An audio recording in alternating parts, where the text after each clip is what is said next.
ప్రపంచవ్యాప్తంగా అనేక గొప్ప సివిలియన్ అవార్డ్స్ మోడీ గారికి వచ్చాయి. ఒకసారి చూద్దాం మోడీ గారికి ఇప్పటి వరకు వచ్చిన అవార్డ్స్. ఈజిప్ట్ వాళ్ళు order of the Nile award ఇచ్చారనమాట. తర్వాత order of the Druk Gyalpo award Bhutan ప్రభుత్వం ఆయనకి ఇచ్చింది 2021లో. తర్వాత లీజియన్ ఆఫ్ మెరిట్ అవార్డు జనరల్గా అమెరికా సాయుధ బలగాలకు చెందిన అవార్డు అనమాట. ఎన్నో విజయాలు సాధించిన వ్యక్తికి అవార్డు ఇస్తారు. 2020లో మోడీ గారికి ఈ అవార్డు వచ్చింది. తర్వాత order of the Saint Andrew award, ఇది రష్యాలో అత్యున్నతమైన పౌర పురస్కారం అనమాట. ఇది 2019లో మోడీ గారికి వచ్చింది. తర్వాత order of the Zayed award, ఇది చాలా ఇంపార్టెంట్, యూఏఈ వాళ్ళు ఇండియాకి ఇచ్చారు. 2019లో మోడీ గారికి order of the Zayed award UAE ప్రభుత్వం ఇచ్చింది.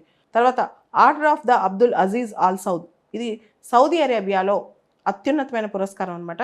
దీన్ని ముస్లిమేతర ప్రముఖులకు సౌదీ అందజేస్తుంది. 2016లో ఈ order of the Abdul Aziz all Saud award Saudi Arabia వాళ్ళు మోడీ గారికి ఇచ్చారనమాట.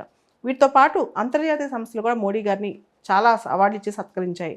ఉదాహరణకి స్వచ్ఛ భారత్ అభియాన్ కార్యక్రమానికి సంబంధించి గ్లోబల్ గోల్ కీపర్ అవార్డును bill and Melinda gates foundation వాళ్ళు ఆయనకి ఇచ్చారనమాట.